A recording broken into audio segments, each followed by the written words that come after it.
મહેમાનશ્રીઓ, વડીલો અને મારા વાલા મિત્રો,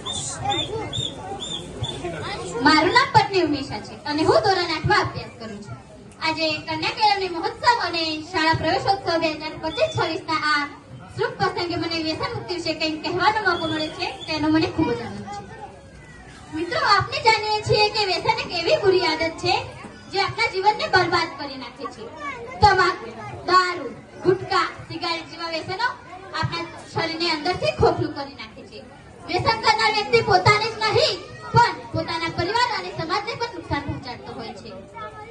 એટલે જ કહું છું, છોડો નશા ઓર છોડો શરાબ, છોડો નશા ઓર છોડો શરાબ, ન કરો જીવન ખરાબ, કુછ પલ કા નશા, કુછ પલ કા નશા, સારી ઉમ્ર કી સજા.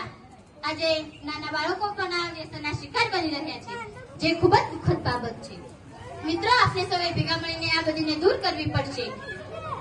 ચાલો આપણી આસપાસ વ્યસન મુક્તિ વિશે જાગૃતિ ફેલાવીએ, મિત્રોને સમજાવીએ કે વ્યસનથી દૂર રહેવું કેટલું જરૂરી છે. વ્યસન મુક્તિમાં માણસ કરતા પ્રાણી ચતુર છે, કારણ કે તે વ્યસન કરતા નથી. બુદ્ધિશાળી ગણાતા માણસ જ પોતે વ્યસન કરી રોગને નોતરે છે. આપણે પ્રાણીઓ માટે એક કહેવત છે, ઊંટ મૂકે આંકડો અને બકરી મૂકે કાકરો, પણ બુદ્ધિશાળી ગણાતા માનવી કઈ નથી મૂકતા, ઝેર પણ પીવે છે. ખાસ કન્યા કેળવણી મહોત્સવ અંતર્ગત આપણે દીકરીઓને ભણાવીએ છીએ. એક શિક્ષિત દીકરી પોતાના પરિવાર અને સમાજમાં વ્યસન મુક્તિ વિશે સંદેશો પહોંચાડી શકે છે.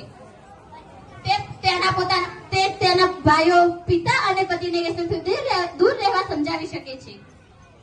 નારી શક્તિ એ સમાજમાં સકારાત્મક પરિવર્તન લાવી શકે છે.